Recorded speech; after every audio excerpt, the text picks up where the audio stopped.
Hi, we are going to see rational emotive cognitive behavior therapy today.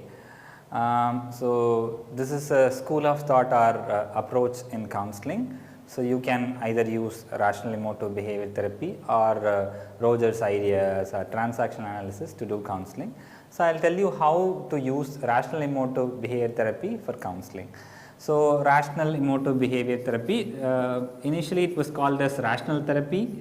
Later, the founder of this therapy, Albert Ellis, he renamed it as rational emotive therapy. Later it was renamed as rational emotive behavior therapy. Okay. Nowadays it is called as rational emotive cognitive behavior therapy. Whatever it may be, if it is from Albert Ellis ideas, this is the basic concept. There are a lot of things, but whatever I practice in my counseling, I am going to explain you to that. I would say rational emotive behavior therapy, it is dominated by lot of beliefs and thoughts. They are giving lot of importance for beliefs and thoughts. They are giving importance for emotions and behavior. However, the word rational tells that that is the first word. No? So, they are giving more importance for rationality, that means they are giving more importance for beliefs and thoughts. So, I would call it as thought dominated therapy. REBT is a thought dominated therapy or belief dominated therapy. So, the founder is Albert Ellis. So, Albert Ellis was also trained in psychoanalysis like many other great people. However, he could not find that to be working for his clients. Later he found some principles from philosophy and he started using it for his clients and it started working. So, the basic concept of Albert Ellis according to me is human beings are not bothered by the events, they are bothered by the views they take of the events. So, this is from philosophy, he has learnt it from philosophy and he started using that for his counseling. And his important concept is called as ABCD model. ABCD model. So, before seeing what is ABCD, I will explain a theory or what I tell my clients about this theory. Then you will get a concrete idea about ABCD model. Right. So, this is what I am actually explaining all my clients whoever is suitable for REBT. So, I take a paper and I write these things. I am going to write all those things on the board now. So, there are a lot of events happening in our lives that lead to some reactions. Okay. So, even can be getting very good marks in the exam or failing in the exam, and there is a reaction related to that. If I get very good marks, I will be happy. If I do not pass, then I will be sad. So, the reaction can be categorized into two. It can be a behavior or it can be an emotion. Emotion or feeling. Emotion and feeling, they are used interchangeably. Yeah. So, if I am hungry, I will eat. Okay. So, emotion will be after eating or when I am eating, I will be feeling happy. If I do not eat, then I will be feeling angry. Okay. That is a physiological need. Okay. So, there are a lot of events happening in our lives and there are reactions for that. And in psychological terms, it is called as stimulus and response.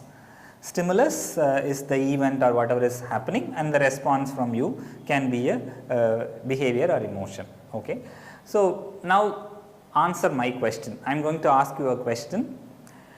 If the event is the same for 100 people, do all the 100 people react in the same way? Do they behave and feel in the same way? For example, 100 people are stuck in traffic, all 100 people have to go to office or school or to meet a friend very urgently. So, they are all in the traffic signal and traffic signal is not working. So, they are there. What will be the emotion you may be undergoing if you are one of them? You may be becoming angry. What is this? How can this happen? In a busy day, if traffic signal is not working, it is very, very bad. So, you may become angry.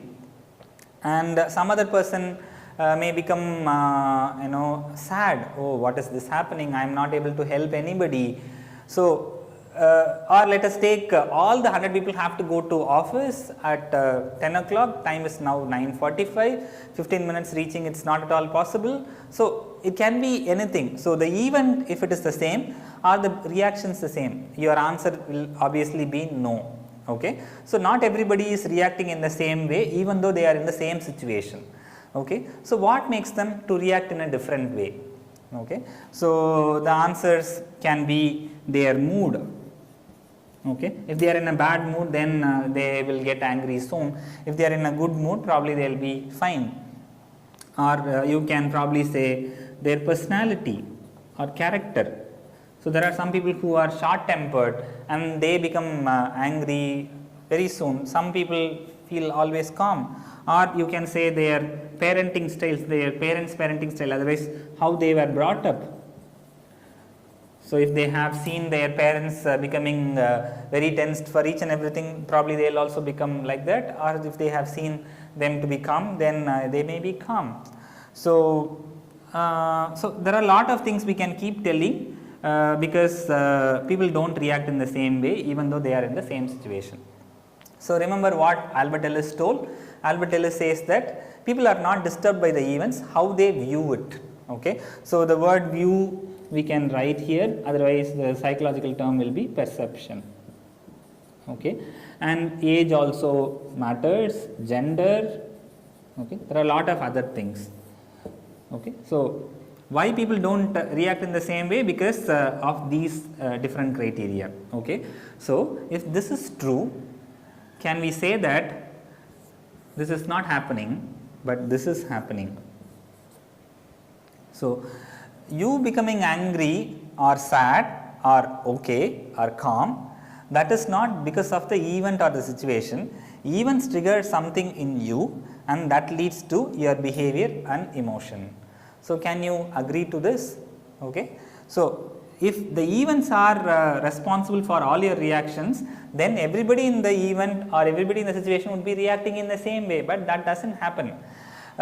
So, to tell you an example, if someone scolds at me or if someone slaps me, so that is the event happened to me, I will slap him back. Yeah, most of you would probably do that. Why I am slapping it back? I will say that no, you slapped me, that is why I slapped you. Okay.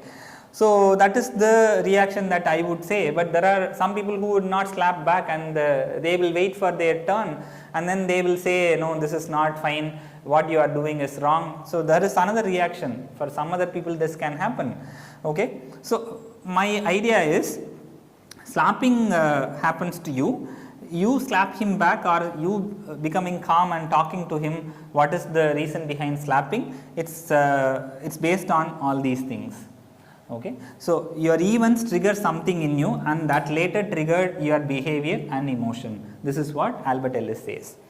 So, the hypothesis can be something like this. He slapped me and I have a belief or I have a thought that if I do not slap him back, he will see me as a weak person, and that may be from my brought up, that may be my personality. Personality is nothing but your thoughts, beliefs and your emotions put together. So, Albert Ellis calls all these things in one word and he calls it as belief. So, I believe that if someone slaps me, I should slap him back, otherwise I will be seen as a weak person. Okay. If I have this belief, then I will slap him back. If I have a belief that I guess people are not able to understand what I am doing, they see me as enemy and that is why they are slapping at me, let me try to explain. So, if I have such a belief, then I will be behaving in a different way.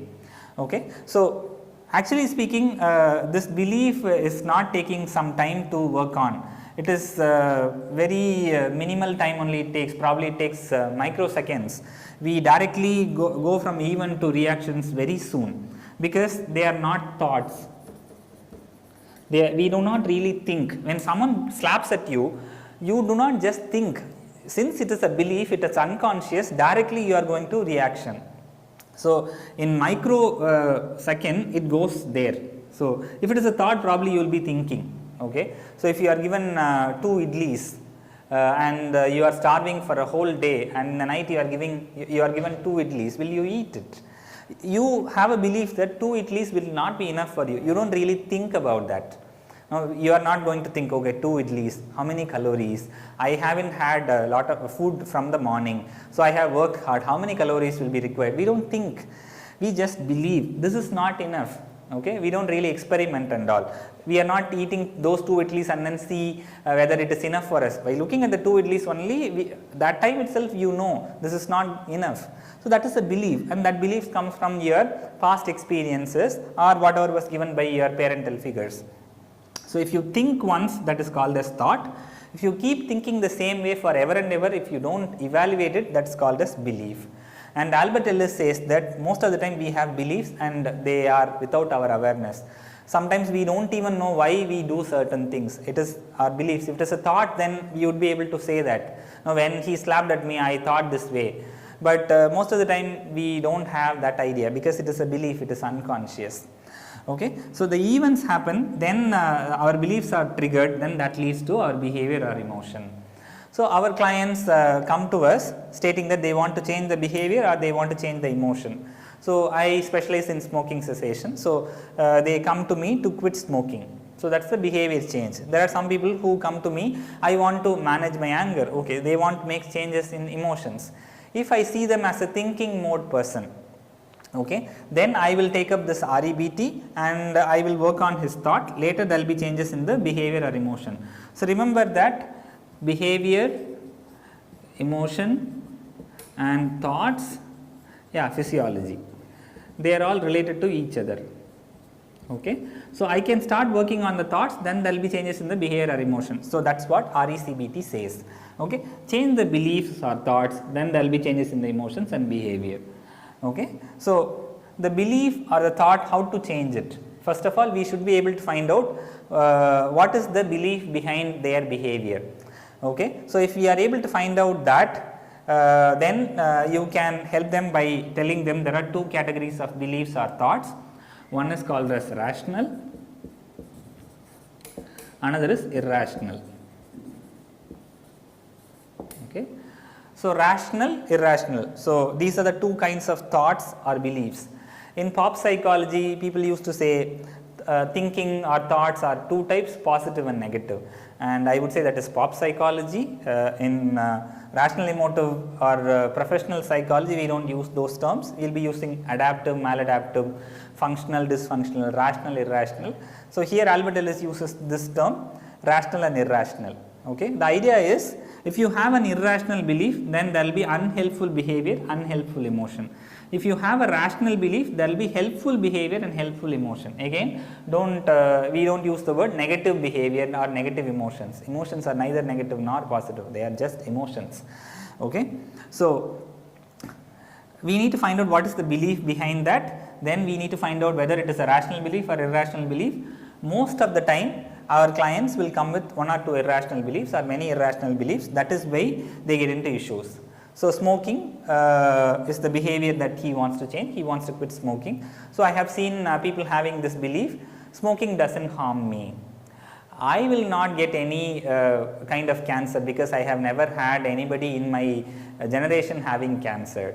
If they have such beliefs, then they will continue smoking.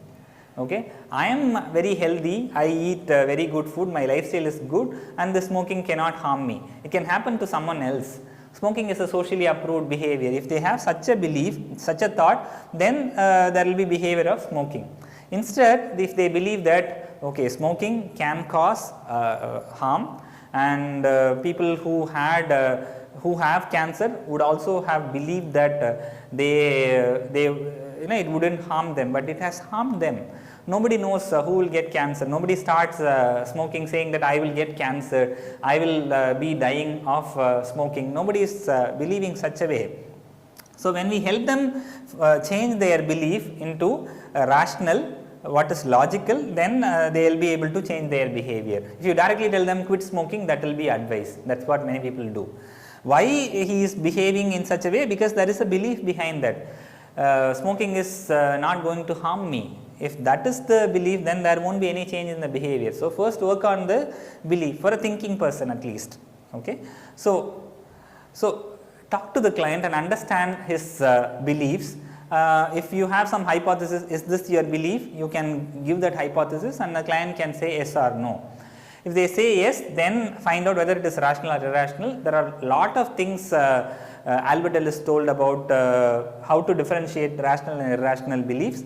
In my practice, I follow 4 criteria. The first criteria is whether it helps to problem solve.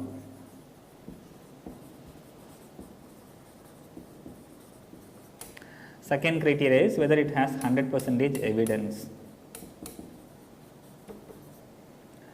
Third criteria is no, should, must, need to or ought to. Fourth criteria is expectation, completely under one's control. Okay. So, these are the 4 criteria. In my material you might see these, the order may be different, but these are the 4 criteria that I follow. Okay. So, I will ask this client who says that smoking is socially approved, it does not harm me, is it 100% true? Okay. Asking for 100% evidence. So, he would say, yeah, in my life I have never got any issues related to smoking. I haven't got cancer, I haven't got infertility, I haven't got any issues related to smoking. That is what he believes. But is there 100% evidence? We do not know.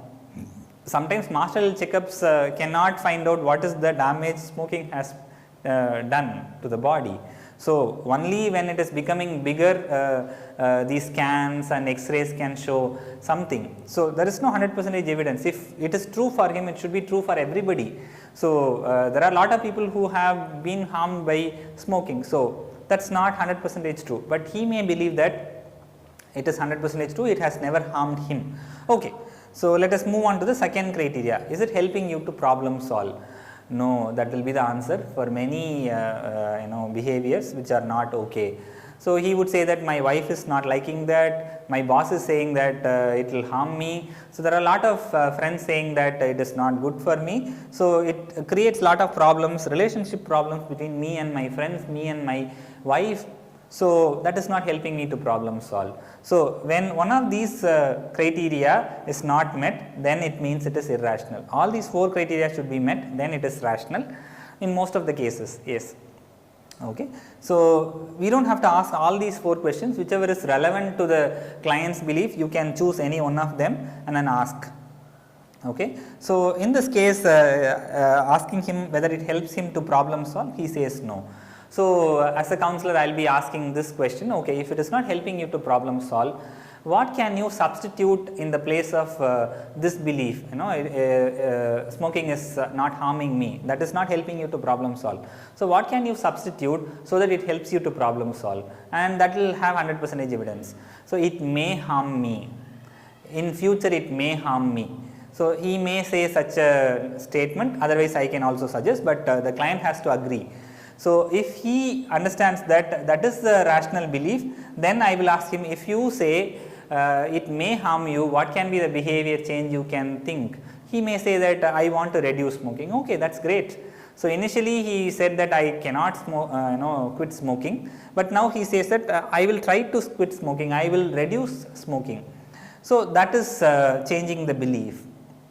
Okay. I can give you a few more examples. There are a lot of students thinking that I am responsible for the marks that I have got. Okay. So, are you the responsible person for all your marks, or let it be in corporate setting, I am responsible for my appraisal. No, I have got only this much score and I am completely responsible for that. And many people believe that, maybe conscious or unconscious, I do not know. And when the marks are given, the total score is lesser, or if they have failed in 1 or 2 subjects in case of students, they commit suicide, because they believe that I am responsible for my marks. Out of 1000 I have got only 500, that means I have not written well.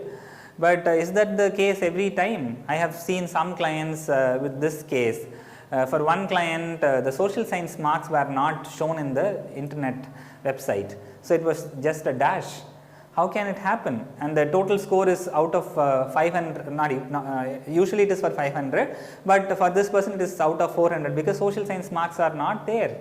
Okay, so 10th standard and 11th standard he has to get admission. So he is applying in different schools. They are saying that your marks are not out of 500, so we cannot take it.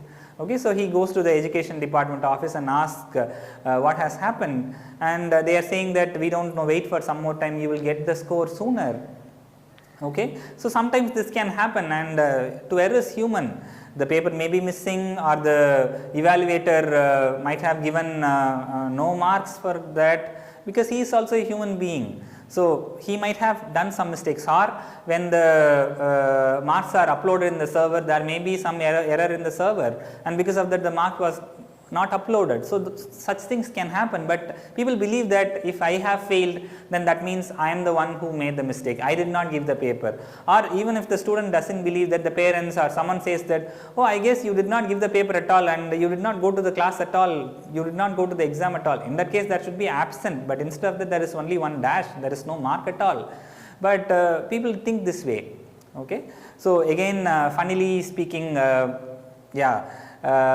so you are going to write the exam, but the evaluator may have his own issues. By looking at your handwriting, he might remember someone he doesn't like, and he might give lesser marks, who knows. That is why there is retotaling, reevaluation.